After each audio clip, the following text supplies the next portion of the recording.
Moi, j'ai des clients qui ont cherché à changer d'avocat et lorsqu'ils ont donné mon nom comme l'avocat qui allait succéder au précédent, des avocats ont dit « mais tu ne peux pas être défendu par lui, tu peux pas être défendu par un noir ».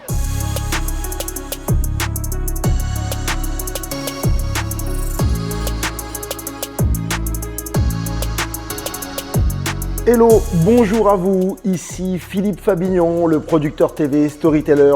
Encore une fois, je suis heureux de vous recevoir sur ma chaîne YouTube pour vous enseigner le marketing, la façon de pouvoir réussir des objectifs et encore bien d'autres choses. Aujourd'hui, je reçois une personne qui est Maître Tabula, qui va nous expliquer des principes qui risquent de vous intéresser, de vous aider quant à la réalisation justement ou l'avancée vers votre rêve ou en tout cas vers ce que vous voulez faire. Et il a des choses à nous dire. Avant ça, je vous propose de cliquer sur la cloche du dessus si vous ne l'êtes pas encore pour être au courant des prochaines vidéos, mais aussi de vous abonner à la chaîne si ça n'est pas encore fait. En tout cas, pour l'heure, je reçois Beko Tabula, Maître Tabula. Ça va? Ça va et toi? Ça va, ça va. Je suis vraiment content de te recevoir parce que ça fait un bout de temps qu'on se connaît. Ça fait un bout de temps, effectivement. Voilà, et on va essayer de repartir vers une rétrospective.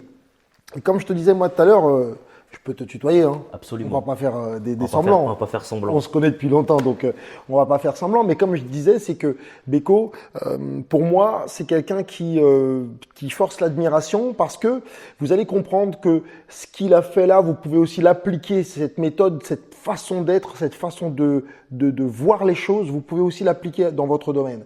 Et pour moi, c'est le monsieur, c'est ce qu'on appelle monsieur, comment je pourrais dire ça, monsieur paradoxe, peut-être pas paradoxe, en tout cas, des choses, vous le voyez peut-être pas là, il a des magnifiques locks, il va vous expliquer son métier qui, au final, rien que dans son métier, parfois dans certains milieux, on nous impose des codes, des critères. Et si vous n'avez pas ces codes et ces critères, vous ne faites pas partie de ce milieu. Et lui, il a refusé cet état d'esprit.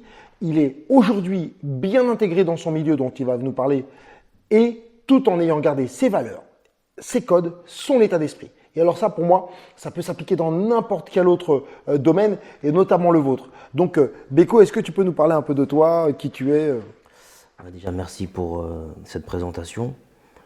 Comment me présenter aussi Beko Tabula, j'ai 32 ans, je suis avocat, entrepreneur. Je travaille dans différents domaines, le droit pénal, la propriété intellectuelle et je travaille aussi dans le droit du sport. Et j'interviens aussi sur des prises de parole en public. Je transmets une méthodologie, une manière de faire, une manière de performer. Puisque pour moi, la prise de parole en public, c'est une performance. C'est bien de ça, il commence déjà à vous annoncer. Oui, effectivement, on va parler de la prise de parole, qu'elle soit en public ou parfois même la prise de parole devant une caméra. Parce que vous n'êtes pas obligé d'être face à un public. Quoique même quand on est derrière la caméra, quand on parle comme ça, il faut savoir que pour certains, ce que vous allez probablement faire, c'est ensuite envoyer vos vidéos vers le public. Donc, c'est peut-être pas la même chose, en tout cas, c'est pas le même impact, si vous voulez, mais au final, le résultat sera le même. Vous montrerez votre image, votre façon de parler au public. Et Beko est un spécialiste là-dedans. Mais avant ça, Beko, j'aimerais que tu nous parles effectivement donc, tu nous as dit que tu étais avocat, mais tu fais beaucoup de choses là. Quel est ton métier principal? Avocat. Mon activité principale, celle qui me définit au quotidien, c'est d'être avocat. Et avant d'être avocat, moi je t'ai connu effectivement, tu as dû passer par un certain stratagème pour être avocat. Parce qu'aujourd'hui, on s'imagine qu'un avocat ou une avocate, c'est la robe noire bien entendu, le sermon et une certaine façon d'être. Voilà. Et aujourd'hui, c'est vrai que un jour, je voulais t'inviter pour faire ce test-là au niveau des jeunes parce que j'apprécie en tout cas, enseigner, transmettre à nos jeunes lycéens, des collégiens et arriver à leur demander en te voyant qu'est-ce qu'ils imaginent que tu fais en tant que métier. Et effectivement, tu me l'avais dit, je crois que tu l'avais déjà fait et la plupart n'imaginaient même pas que tu étais avocat. Non, je le fais encore de temps en temps, tu vois. J'interviens dans des collèges, dans des lycées. Et la plupart, ils envisagent différentes professions, agents de sécurité. Qu'est-ce que j'ai eu? J'ai eu droit aussi à homme de ménage, agent d'accueil. Et un jour, il y a un jeune homme qui m'a dit peut-être que vous êtes comédien, humoriste, tu vois. J'ai eu pas mal de propositions au niveau des métiers, mais jamais spontanément avocat. Jamais spontanément Non. avocat. C'est pas de leur faute aussi, les petits, faut pas leur en vouloir. Ouais. Pourquoi? Parce que dans l'inconscient collectif, l'avocat, il est blanc.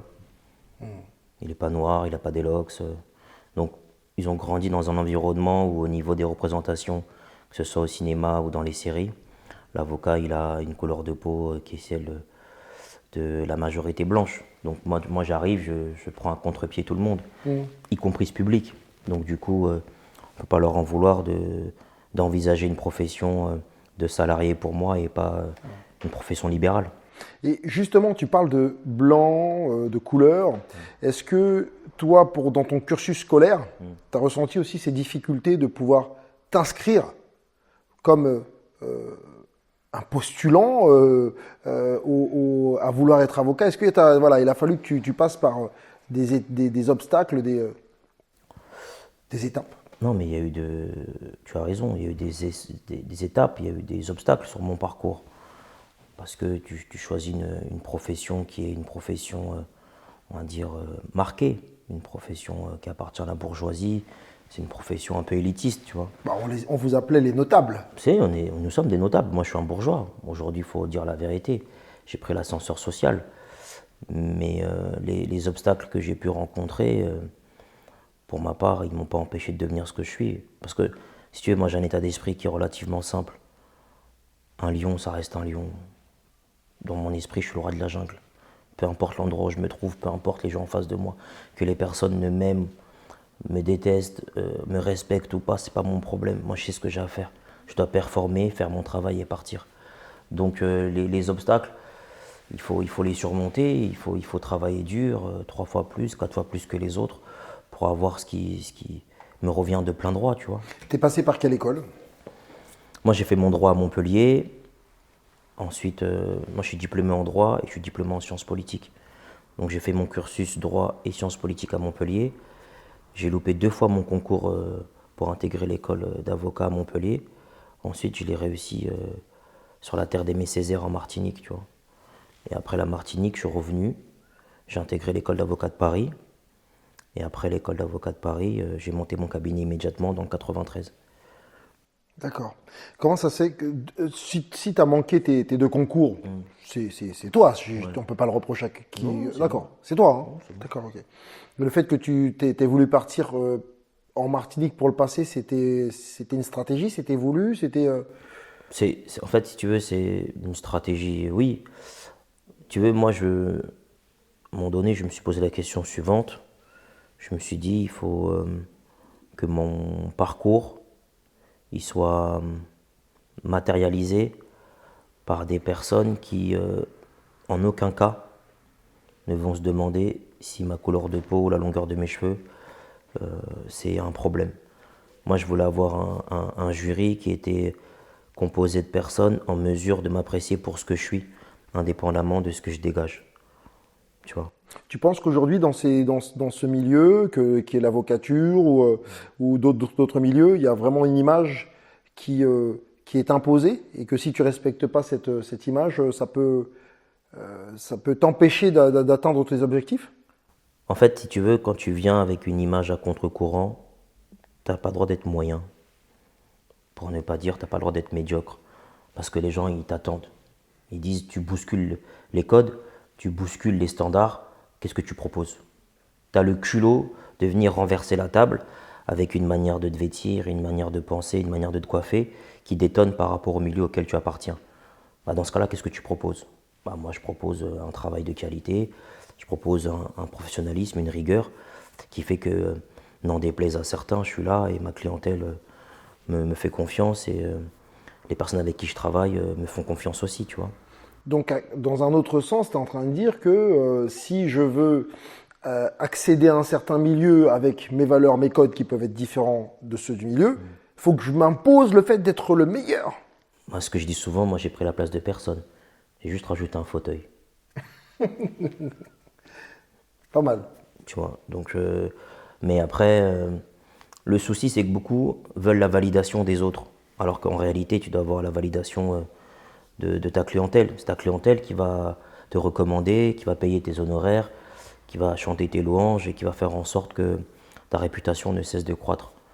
Donc si tu viens dans un milieu, peu importe lequel, propose un service de qualité, propose une prestation à la hauteur des espérances, sois réactif, sois professionnel, n'aie pas peur de te remettre en question, n'aie pas peur de demander pardon quand tu te trompes, sois dans une démarche d'humilité, tu vois, sois dans une démarche aussi d'honnêteté intellectuelle. Personne n'est parfait, donc on a tous une marge de progression considérable.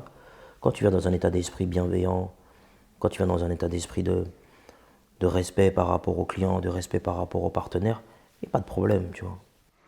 Donc, occupe-toi de ceux avec qui tu seras en relation. J'ai envie de dire, occupe-toi de ceux pour qui tu vas travailler. Absolument. Ça, c'est leur avis qui prime, mais pas des autres. Non. Moi, je me soucie absolument pas du regard de la profession sur moi. La plupart des confrères ne m'intéressent pas. Donc, ce qu'ils pensent de moi... C'est pas dédaigneux, ça? Non, pas du tout. Il n'y a pas de dédain dans ce que je dis. C'est juste que c'est une vérité. Tu sais, j'ai eu beaucoup de critiques négatives de la part de certains confrères au début par rapport à mes locks, tu vois. Moi, j'ai des clients qui ont cherché à changer d'avocat parce qu'ils n'étaient pas satisfaits de leur avocat. Et lorsqu'ils ont donné mon nom comme l'avocat qui allait succéder au précédent, les avocats ont dit « tu ne peux pas être défendu par lui, tu peux pas être défendu par un noir ».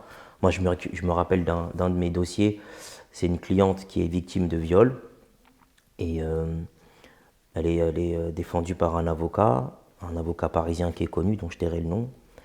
Et il s'avère qu'elle a du mal à l'avoir au téléphone, qu'il n'est pas très réactif et qu'il n'est pas à l'écoute, et elle a le sentiment d'être un peu méprisée. Elle décide de changer d'avocat, elle me contacte, je lui dis ok, je lui demande de payer les honoraires qu'elle doit à cet avocat, parce que la déontologie nous invite à demander au client d'être à jour avec son précédent avocat, histoire qu'on puisse commencer en bonne et due forme. Donc quand elle va s'exécuter pour payer les honoraires, et qu'elle lui dit que le nouvel avocat c'est moi, le confrère est d'un mépris, d'un racisme absolu. C'est-à-dire, il dit tu ne peux pas être défendu par un noir, c'est pas possible. Elle est un peu choquée, mais elle a fait son choix, elle vient me voir, elle me raconte ça.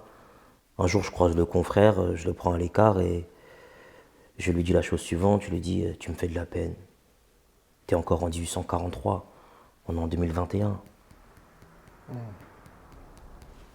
Tu me fais de la peine. Il me dit, mais non, confrère, j'ai jamais dit une chose pareille. Je lui dis, mais je vais prier pour toi. Parce que ton esprit est encore au Moyen-Âge. Tu n'as pas intégré qu'aujourd'hui, il n'y a plus de différence entre les Noirs et les Blancs. Donc c'est pas grave, tu vois, tu vas pas appeler Dominique Sopo, SOS Racisme, bloquer une rue, faire une manifestation, parce qu'il y a encore des abrutis qui ont un esprit moyenâgeux, tu vois. T'avances, tu travailles. Ok. Mais ça arrive. Là, maintenant qu'on voit un peu ton état d'esprit, et je te remercie parce que ça nous montre un peu comment on peut, en tout cas vu de la part de Maître Beko Tabula, comment on peut aller, comment il faut être et comment on peut aller vers ses objectifs et l'état d'esprit qu'il faut avoir. Donc je te remercie par rapport à ça. On a aussi compris, et j'espère que vous l'avez compris aussi, que Beko n'était pas forcément d'un milieu, il n'avait pas les codes de ce milieu-là, mais de part, il a gardé ses valeurs et il a réussi à y aller selon une certaine méthode. Voilà, j'espère que vous, si vous êtes dans le même cas, n'hésitez pas à appliquer ce qu'il vient de vous dire. Là aujourd'hui, effectivement, je voulais que tu nous, puisque tu as eu tu m'avais dit, j'ai été premier d'une promo sur l'éloquence. J'ai gagné un concours d'éloquence nationale. Ouais. C'est passé en 2019. Ouais, 2019. L'éloquence nationale, c'est quoi encore? L'éloquence ? Ouais. Tu veux savoir c'est quoi en termes de définition? Qu'est-ce que c'est que le concours? Pour ceux qui ne sauraient pas, non, l'éloquence, qu'est-ce que l'éloquence? L'éloquence, c'est une façon agréable d'obtenir ce qu'on veut. Ah ouais, là d'accord. Tu Vaincre. parles de la finalité, ouais, d'accord. Ouais, mais parce que dans convaincre, il y a vaincre. Donc tu dois de vaincre l'autre sur le terrain verbal pour obtenir une adhésion, obtenir un résultat qui au début n'était pas forcément acquis. C'est ça l'éloquence. D'accord. Ok. C'est pas envoyer du verbe, du beau verbe et de la belle parole. Ça peut être ça aussi, mais. Est-ce qu'on peut être éloquent en employant des mots vulgaires? Je pense pas. Ok. Je pense pas. Parce que, en fait, il faut que le beau soit présent. Et quand tu es dans la vulgarité, t'es pas dans le beau. Alors, je vais reprendre. Est-ce qu'on peut être éloquent en étant familier? Est-ce qu'on peut être éloquent en étant populaire? On voit bien il y a des poètes aujourd'hui qui sont dans le rap. La poésie, c'était aussi, il y avait un critère. Ouais. Et aujourd'hui, il y a certains rappeurs, on peut parler même de Booba, la poésie urbaine, le poète, comment il dit, bitume avec une plume, je suis le bitume avec une plume, voilà, c'est la poésie du bitume. Est-ce qu'aujourd'hui, l'éloquence peut être quelque chose qu'on peut s'accaparer même en parlant normalement et convaincre en parlant de façon populaire? Non, mais tu peux convaincre quelqu'un sans être éloquent. L'éloquence, tu vois, c'est un supplément d'âme. C'est la beauté, c'est la belle expression, c'est le jeu de mots, c'est le sourire, le regard. L'éloquence, si tu veux, c'est un tout.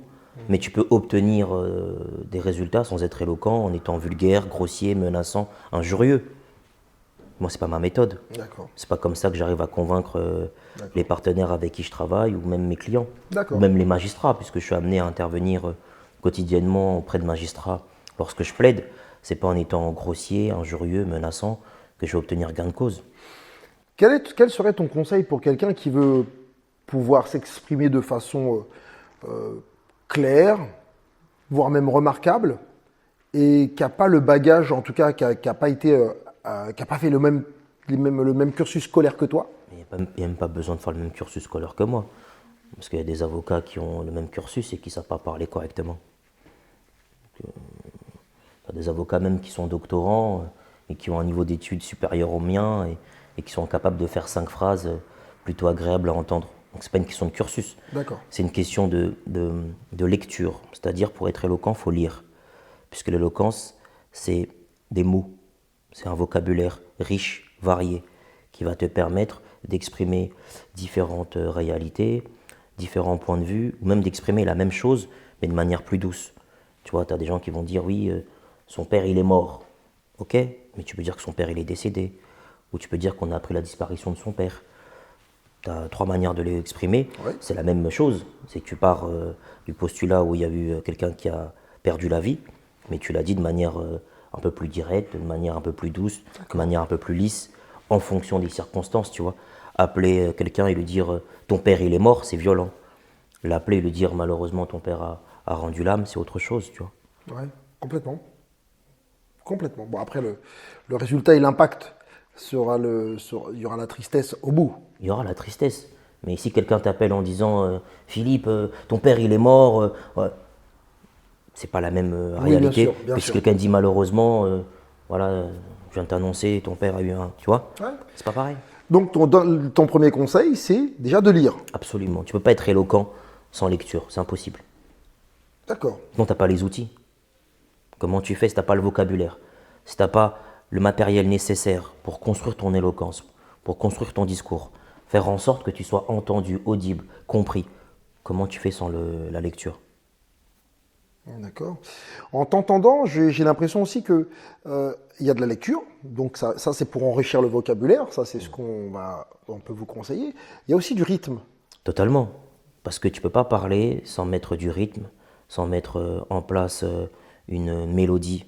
Tu vois, il y a la prosodie. La prosodie, c'est l'enchaînement des mots, l'enchaînement des sons que tu vas émettre avec la maîtrise des silences.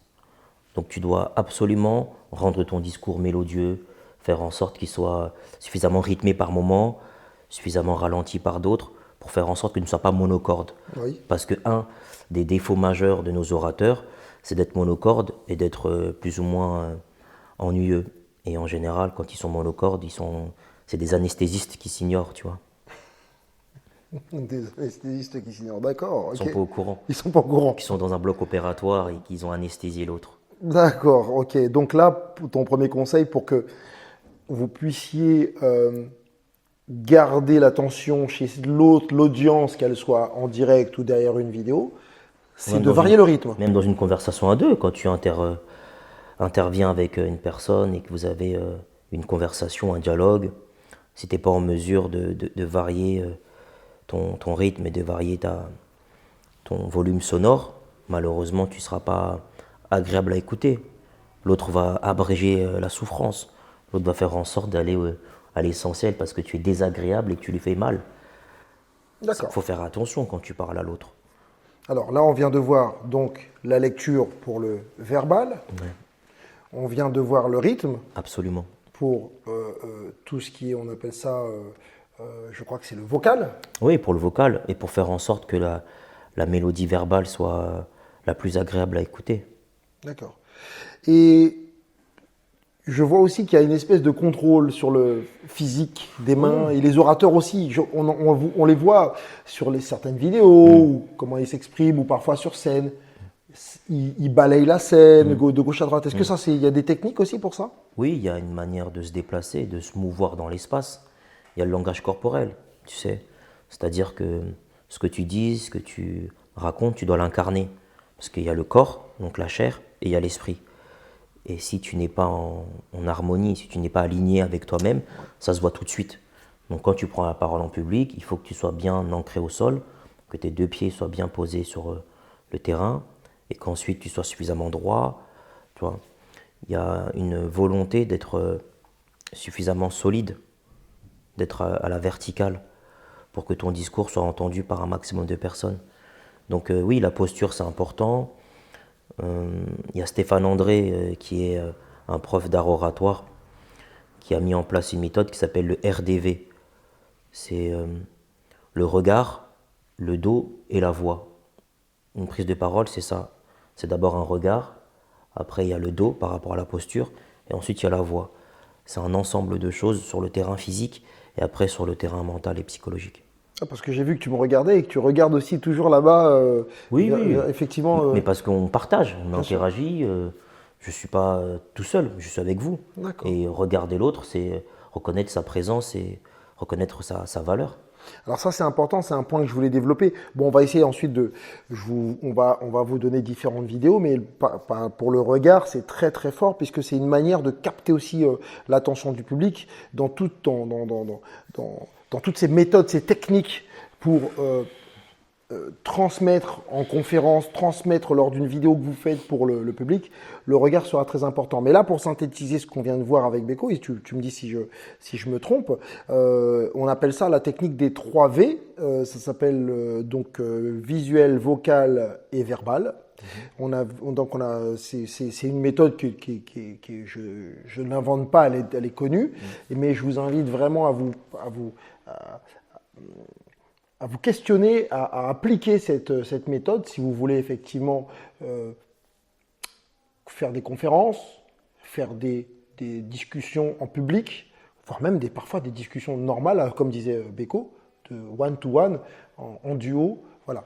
Donc, verbal, on étudie, on lit, pour synthétiser. Vocal, grosso modo, là on survole, hein, mais grosso modo, vocal, on va donner un rythme à sa voix et pourquoi pas même parfois même des silences parce que j'ai vu que C'est indispensable. Parce que le silence, c'est un élément qui permet de valoriser ce qui a été dit et de valoriser ce qui va être dit. S'il n'y a pas de silence, il n'y a pas de profondeur. comme là, comme celui que tu viens de faire en me regardant droit dans les yeux, j'ai même eu peur. Je me suis dit qu'est-ce qui va m'annoncer derrière? Tu ne vas pas être effrayé. Tu ne vas pas être effrayé. Donc effectivement le vocal et tu m'as parlé effectivement aussi du visuel avec le R qui intègre aussi le RDV avec le dos, la posture, Ouais. mais aussi Le regard, le dos et la voix, ouais, RDV, Stéphane André, un orateur incroyable. incroyable. Incroyable. J'invite toute personne qui s'intéresse à l'art oratoire de regarder sur YouTube. Il y a quelques vidéos où on a là ce qui se fait sans doute de mieux en France. D'accord. Stéphane André. Il a d'ailleurs créé une école de l'art oratoire. Alors là, on va pour finir, j'aimerais que tu nous donnes un autre conseil. Comment je démarre un texte ou quelque chose une conférence ou une allocution? Comment ça se démarre ça? Il faut que je fasse une thématique, je dois déterminer une thématique, quelque chose. Tu peux me donner un Écoute, si conseil? demain tu es amené à intervenir sur une thématique comme la tienne, c'est-à-dire le storytelling, et que je suis amené à te conseiller, il faut que tu structures ta partie ou ta présentation en 3 temps. D'abord, il faut que tu aies une phrase d'accroche ou un chiffre qui va accrocher l'attention. Une fois que l'attention est accrochée, il faut que tu fasses un développement bien clair de l'idée qui est la tienne, le storytelling, en expliquant en quoi c'est quelque chose d'important, de crucial dans la vie d'une femme, d'un homme, salarié ou entrepreneur, pouvoir raconter son histoire, de maîtriser l'art du récit et d'être en mesure de raconter sa vie, de raconter ce qui se passionne, ce qui nous traverse, ce qui nous bouleverse. Après, tu vas être en mesure aussi d'expliquer dans ton intervention que c'est un travail du quotidien. Parce que malheureusement, beaucoup ont tendance à croire que une technique, une fois que tu l'as, tu n'as pas besoin de la travailler, de la parfaire. Alors que c'est un exercice qui doit se répéter. C'est un exercice journalier. Et après, une fois que tu as développé les vertus et la nécessité du storytelling, il faut que tu partes sur une conclusion. La conclusion, c'est d'expliquer qu'est-ce que ça va apporter au quotidien dans la vie des personnes qui vont mettre en pratique cette réalité. Oui. Et ensuite, au niveau de la conclusion, tu fais une petite chute pour capter l'attention une dernière fois. Tu fais une boutade ou tu prends une anecdote de façon à partir sur une bonne note. Ou une citation. Ou une citation, exactement. Histoire de partir sur une bonne note et de laisser le public sur sa faim. Donc tu accroches son attention, tu développes ta position, tu conclus sur les vertus de ce que tu proposes comme service et à la fin tu pars sur une petite boutade, une petite plaisanterie, quelque chose qui va laisser un goût très agréable à la personne ou aux personnes qui t'ont entendu. Waouh. Bah, merci pour tous ces conseils. Bah, je t'en prie. C'est vraiment très instructif. J'espère que vous aussi, ça vous aura et ça va vous aider. On a prévu avec Beko de vous donner d'autres conseils et bien plus développés que vous pourrez avoir à travers un fascicule, on appelle ça un e-book, mais là pour le coup c'est encore plus riche que cela. Donc je vous conseille de cliquer dans le lien du dessous pour avoir tous ces conseils, pour pouvoir vous aider à faire des conférences, mais c'est même pas que des conférences, pour vous aider à convaincre, pour vous aider à amener l'autre à vous entendre et voire même à adhérer. Et ça peut passer dans tous les domaines, c'est dans la vente, à vous aider à avoir des clients qui vont vous croire en ce que vous dites. Et attention, il faut avoir de l'éthique.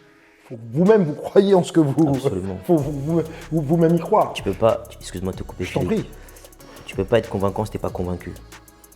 C'est impossible. Parce que l'autre va sentir que tu n'es pas sincère. Il va sentir que ta démarche elle est uniquement commerciale et qu'en réalité il n'y a rien derrière. Donc avant même de chercher à être convaincant, il faut être convaincu par ce qu'on fait, passionné par ce qu'on propose et après ça découle de soi. D'accord.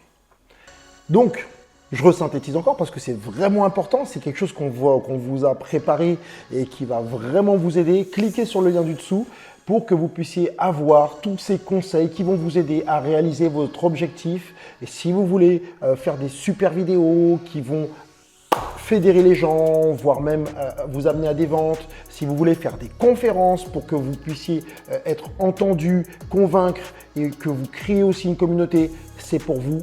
Cliquez sur le lien du dessous, c'est un super truc, n'hésitez pas.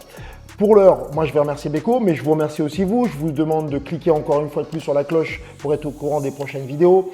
N'hésitez pas à vous s'inscrire, à vous abonner. On est ensemble, la communauté, on est tous ensemble. Et n'hésitez pas aussi à nous laisser des messages si vous avez des remarques sur ce que vient de dire Beko, sur ce que je viens de dire. On vous répondra avec un grand plaisir. Je vous dis à très bientôt. Je te dis au revoir à Beko. Merci beaucoup. Merci à toi. Maître. Non, il n'y a pas de chance. Allez,